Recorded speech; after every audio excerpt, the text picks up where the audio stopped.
Sir अभी एक सिर्फ 2 दिन के लिए हुआ है। मतलब वीकेंड्स। हाँ सर, मेरे पापा बता रहे थे वो ज्यादा से ज्यादा वो 3 दिन तक बंद किया है बस। ठीक है, एक डिफरेंस लिखिए, distinguish between demand deposit and time deposit. Time को टर्म डिपॉजिट भी कहते हैं। सर ये हाँ जी, बैंकिंग में आता है या फिर मनी में आता है? किसी में भी आए, इस चैप्टर में है, मैं ये कह सकता हूं। और जो ठीक है डिमांड सर। डिपॉजिट है ना, इधर डिमांड यस सर। डिपॉजिट है, इसमें आयुष सेविंग अकाउंट और रेकरिंग डिपॉजिट होता है, और टर्म डिपॉजिट में एफडी आता है। तो मेनली मनी से या बैंकिंग से ही कंसर्न्ड है सारा चैप्टर।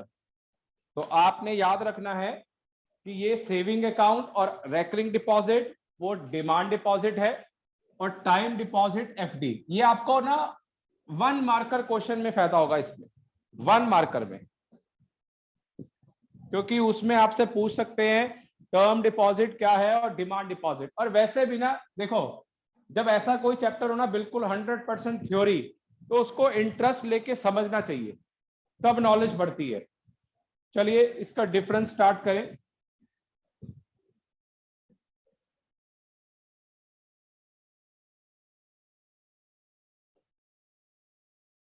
बेटे जिस हिसाब से इस बार थोड़ा माहौल है, मुझे लगता नहीं है स्कूल खुलेंगे इस बार, इस साल खुलेंगे नहीं लगता। चलो देखते हैं। डिमांड डिपॉजिट, कोई स्कूल में कुछ बता रहा है आपको कि स्कूल खुलेंगे कि नहीं? सर अभी तक तो कोई साइंस इंफॉर्मेशन वालों नहीं को है। बोला है नहीं कि सर। अगस्त में शायद। साइंस वालों को बोला है कि प्रैक्टिकल्स के लिए आप आओगे। सर नहीं, वैसे बोल रहे हैं कि अगस्त से खुलेंगे शायद। अच्छा, वही 9 to 12। Yes sir. चलिए, अच्छा एक अब आप मुझे बताएंगे, अब हम बैक टू आवर स्टडीज। मेरे को एक बताइए, सेविंग अकाउंट और रेकरिंग डिपॉजिट में कोई पीरियड की लिमिट होती है? हमारा बैंक में सेविंग नहीं अकाउंट सर। है, रेकरिंग इसकी डिपॉजिट कोई में सर लिमिट होती है होती रैकरिंग है? में सर रैकरिंग में होती है। रैकरिंग में बेटे होती है। रैकरिंग के अंदर भी लिमिट नहीं है, रैकरिंग डिपॉजिट में भी लिमिट नहीं है। अगर आपके पेरेंट्स ने या आपने कभी 1 ईयर की करवाई है, 5 साल की भी होती है, LIC की 21 ईयर्स की है, LIC की 21 ईयर्स, इनकी भी कोई लिमिट नहीं है। मगर FD जो है, फिक्स डिपॉजिट है, उसकी एक लिमिट है। तो इसका मतलब डिमांड डिपॉजिट, जिसको हम सेविंग और RD बोलते हैं, आर नॉट ओनली। सर आपकी आवाज कट रही है बार बार। बेटा आवाज कट रही है मेरी क्या? नहीं sir. No sir.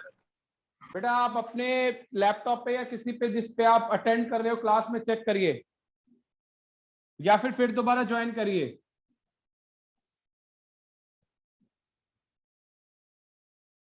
Any specific period, तो थोड़ा सा इंटरेस्ट लेकर पढ़िए जिससे आपको समझ आए और याद या आप सबको बता सके। Demand deposit are not for any specific period. Time deposit, जिसको हम टर्म डिपॉजिट कहते हैं, term deposit are always for a specific period, are always for a specific period. ये पहला पॉइंट है। बेटे आप में से किसी ने फंक्शंस ऑफ सेंट्रल बैंक को एक बार पढ़ा था? यस या नो? कोई दिक्कत Yes, नहीं sir. है, जो Yes, भी आप sir. Yes, बताओगे। sir. जी सर। बेटा पढ़ के लर्न होने के चांस हैं? यस Yes, सर, एक sir. और बार में हो हाँ जी जाएगा। सर। मृदुल ने इसका मतलब पढ़ा नहीं है, मृदुल ढीली आवाज में बोल रहा है। मैं सर एक्चुअली मैंने सर मैं नहीं पढ़ा। अकाउंट्स का पढ़ रहा था।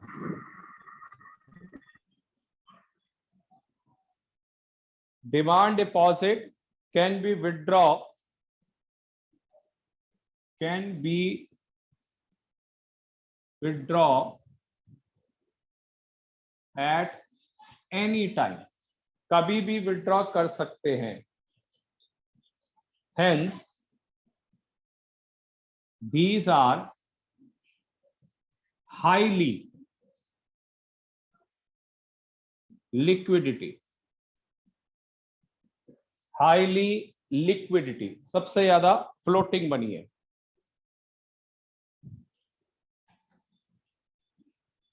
टाइम या term deposit can be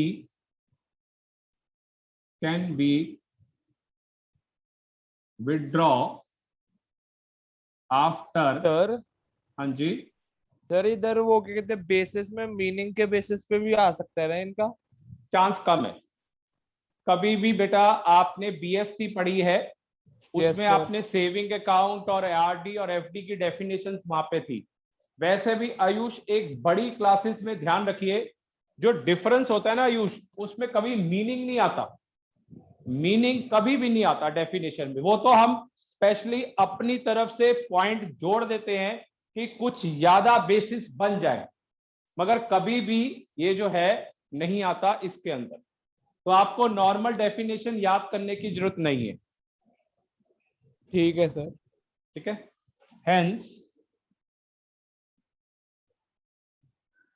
these are less liquidity.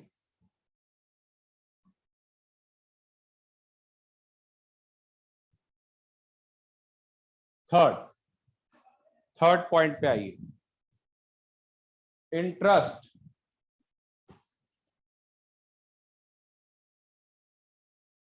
Sir time चलिए। डिपॉजिट में हायर होता है। बिल्कुल सही कह रहे हैं। These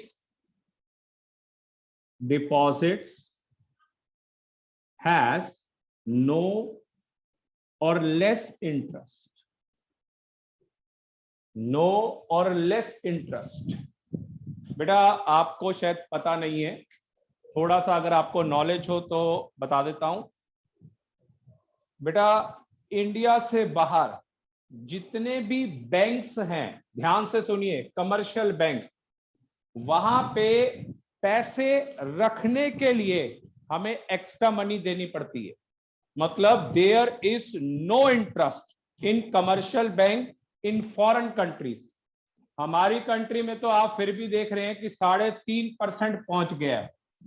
शायद मैं अपनी लाइफ में देखूंगा कि कोई इंटरेस्ट नहीं होगा, सिर्फ आप पैसे डिपॉजिट कराएं और there is no interest in government as well as private banks में।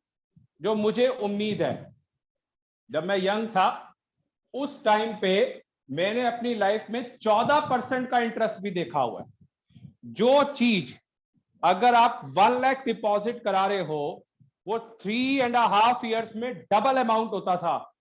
आज की डेट में 9.5 साल में जाकर अमाउंट डबल होता है बैंक में। 9.5 साल, अप्रोक्सीमेटली 1 डिकेड, 10 साल में।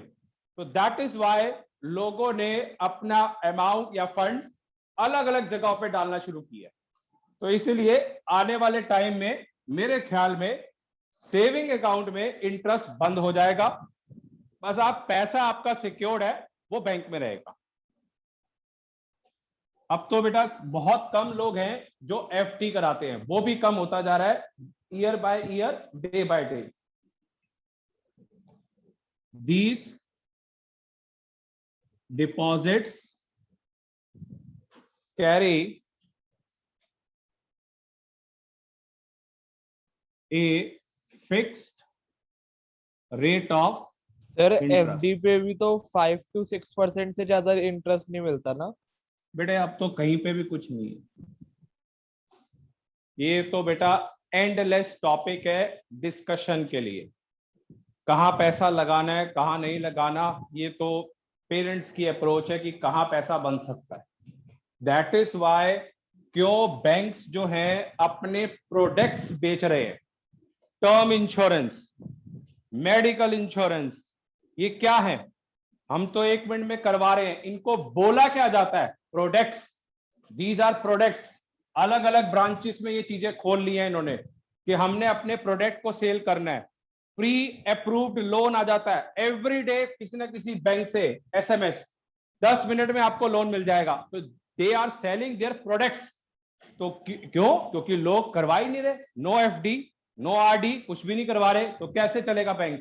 तो ये कंसेप्ट है जिसके कारण ये गिरता जा रहा है। चलिए, हो गया बेटा note down? Yes sir. Yes sir. Fourth point,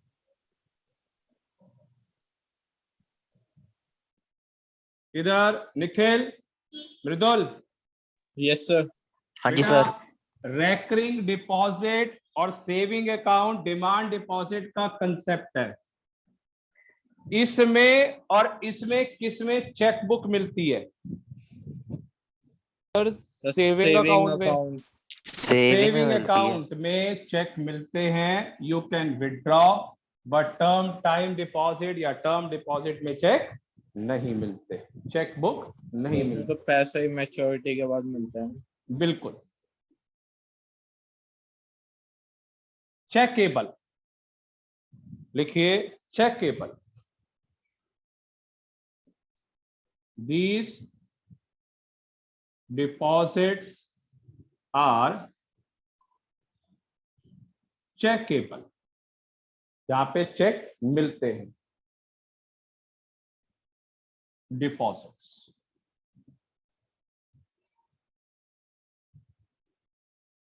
checks are issued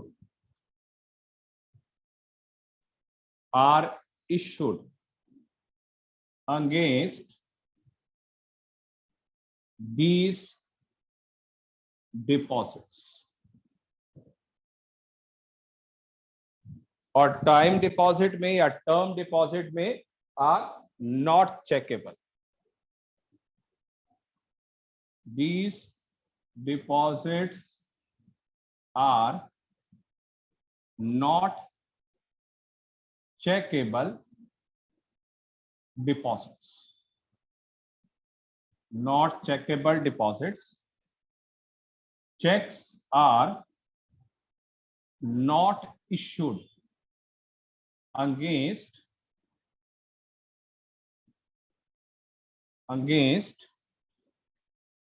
these deposits. तो ये 4 पॉइंट हैं, इनके आपस के डिफरेंस पढ़ते ही आपको लर्न होने चाहिए, और आप अपने वर्ड्स में भी बेटा लिख सकते हैं, अपने वर्ड्स में। मैं शुरू से ही बोलता आ रहा हूं, हर चीज आपने ध्यान से पढ़नी है। ये बोर्ड की क्लास है, ये स्कूल की क्लास नहीं है, मेरी बात ध्यान रखना। ये बोर्ड की क्लास है, स्कूल की क्लास नहीं है।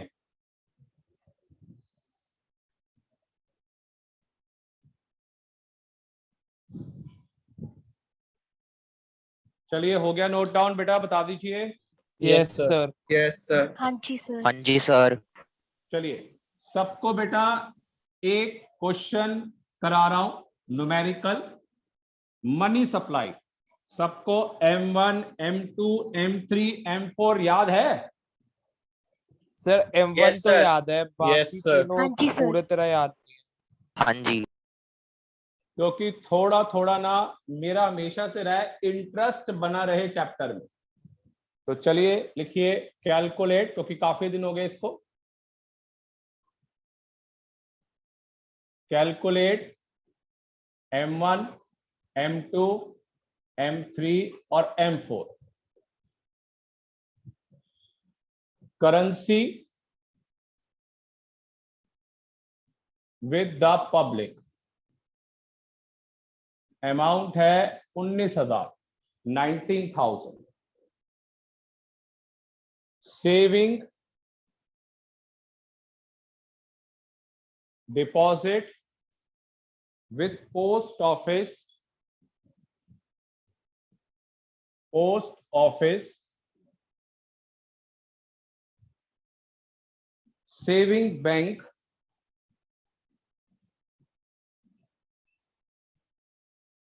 सेविंग बैंक 19,000, और जो पहले वाला है वो 11,000 है। 11,000 है फर्स्ट ट्रांजेक्शन का, दूसरे का 19। नेट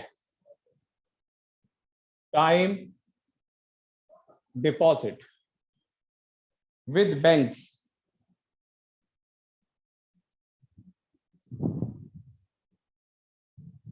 विद बैंक्स 28,000 रुपए, 28,000।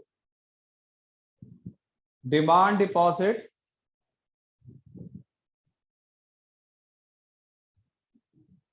Of commercial bank 41,000।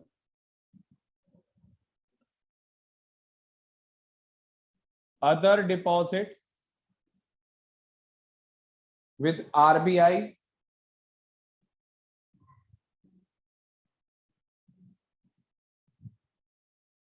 24,000।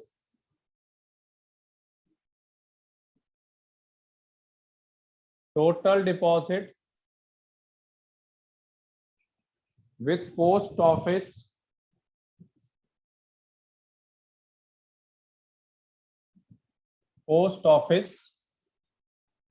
'Saving bank'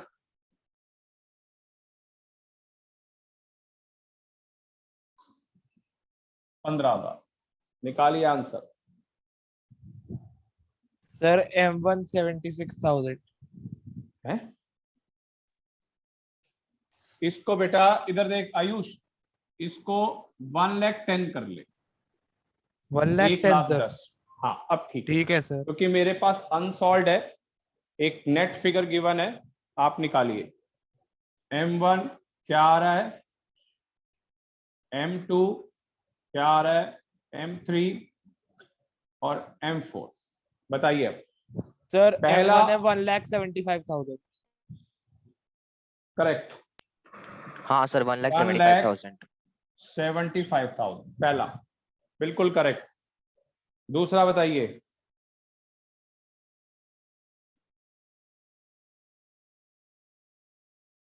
sir 1,94,000। 1,94,000। बिल्कुल करेक्ट, 1,94,000। थर्ड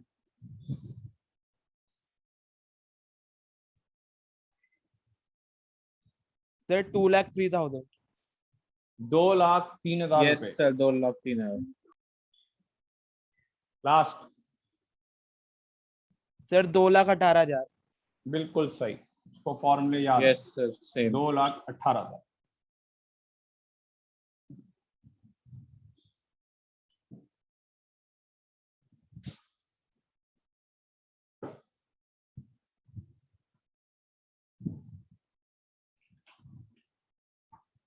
चलिए हो गया बेटा। Yes yes sir. हाँ जी सर। आ गया समझ। Yes sir. चलिए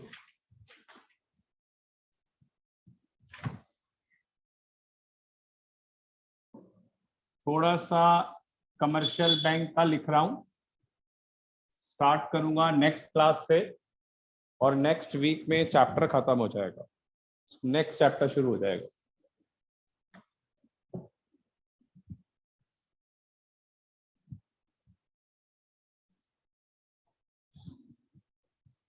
फंक्शंस ऑफ कमर्शियल बैंक, ध्यान से सुन लीजिए। Last year out of syllabus था ये, लास्ट ईयर। अगर आपसे कोई कुछ कहता है कि ये कोर्स में नहीं है आयुष, आपने बेटा ठीक है पढ़ के सर। जाना है, ठीक है आपने सर। करके जाना है। आए ना आए वो अलग चीज है, मगर आपने पूरी स्टडी करके जानी है। ये 12th स्टैंडर्ड है, वहां पे आ गया 2 नंबर 5 नंबर का काफी फर्क पड़ जाता है बेटा उससे। ठीक है चलिए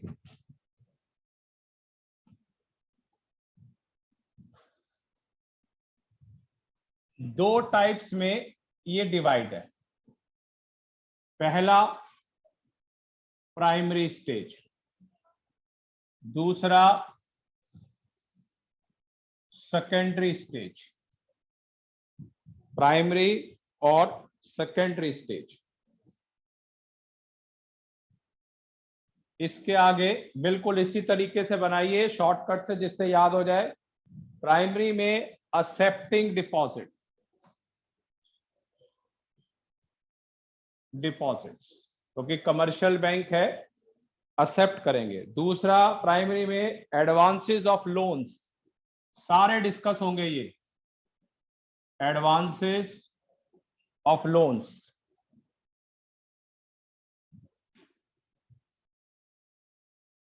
चलिए, इसके आगे ये 3 पार्ट में डिवाइड है, 3 पार्ट्स में। पहला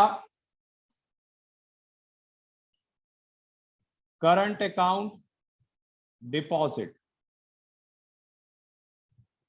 दूसरा फिक्स्ड डिपॉजिट जो हमें सब कुछ पता है, जो हम रूटीन में मंथ में करते हैं, और तीसरा सेविंग डिपॉजिट। 3 टाइप के डिपॉजिट्स होते हैं, वो हम सबको नॉलेज है। Advance of loan,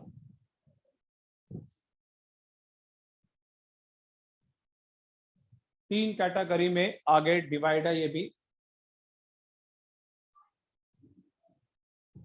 cash credit, पहला कैश क्रेडिट, ये अकाउंट्स के लिए बहुत इंपॉर्टेंट वर्ड है, खासकर कैश फ्लो स्टेटमेंट के लिए। पहला कैश क्रेडिट, दूसरा डिमांड लोन, तीसरा शॉर्ट टर्म लोन। ये गवर्नमेंट की या कमर्शियल बैंक की फर्स्ट प्रेफरेंस है, फर्स्ट प्रेफरेंस है प्राइमरी स्टेज। दूसरे पे आइए बेटा, सेकेंडरी स्टेज पे आइए।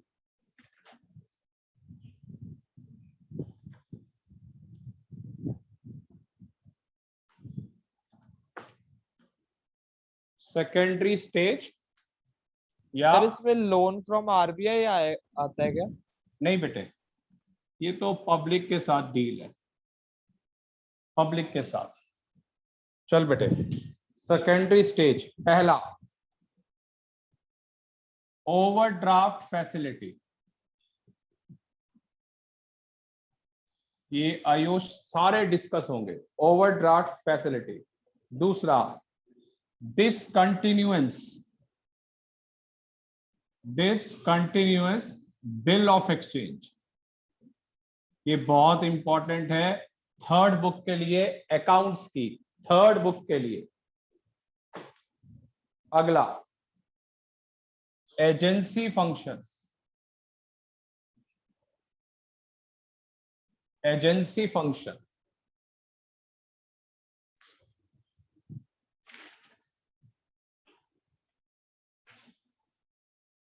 जिसमें कई सारी चीजें आती हैं। पहला transfer of funds, transfer of funds पहला आता है इसमें। Collection and payment of various items, collection and payment of various items. Third, purchase and sale of foreign exchange, purchase and sale of foreign exchange. Agency के functions में आते हैं सारे। Trustee and executor, trustee and executor, बेटा एक एक करके सारे एक्सप्लेन होंगे, बहुत बड़ा कंसेप्ट है ये। लेटर ऑफ रेफरेंस,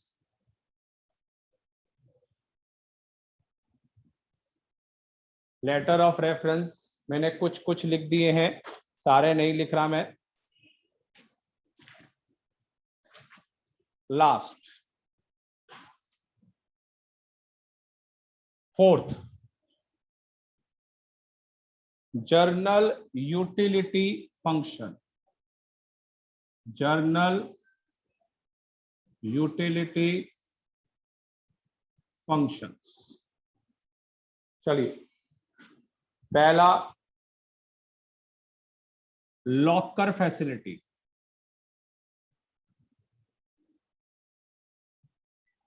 पहला लॉकर फैसिलिटी, सारा देखो पूरी बैंकिंग इकट्ठा हो गया। ट्रैवलर चेक, ट्रैवलर्स चेक, सारे आ गए। Traveller cheque, underwriting security, underwriting securities. Sir ये अंडरराइटिंग सिक्योरिटी वो अंडरराइटिंग कमीशन की तरह होता है क्या? बिल्कुल ठीक कह रहा तू। कलेक्शन ऑफ स्टैटिस्टिक्स उसी की तरह ही है। शेयर्स में समझाऊंगा मैं। हाँ सर, शेयर्स वो के एक्चुअली चैप्टर स्कूल में मेरा आ रहा है ना, तो वो मेरे को पता है इसे। Collection of statistics. तो ये सारे के सारे फंक्शन आपके बेटा डिस्कस होने हैं, सारे के सारे फंक्शन। सर सीआरआर और एसएलआर दोनों में से किस में आता है, प्राइमरी या सेकेंडरी में से? बेटे कमर्शियल के अंदर वो इसमें आएगा, सेकंड में। ठीक है सर। चलिए फटाफट लिख लीजिए, ये आपके सर डन। प्राइमरी और सेकेंडरी इसी तरीके से बनाइए जिससे आपको डिटेल आ जाए। Sir done. समझ आया? ये सारे Okay, के sir. सारे बेटे सारे के सारे पॉइंट आपको पढ़ने हैं, इससे आपकी नॉलेज बढ़ेगी, सारे के सारे पॉइंट। चलिए क्लास को वाइंड अप कर रहा हूं, नेक्स्ट क्लास में ज्वाइन करेंगे परसों, ठीक है? और परसों थोड़ी अकाउंट्स की लंबी क्लास होगी। चलिए दैट्स ऑल बेटा।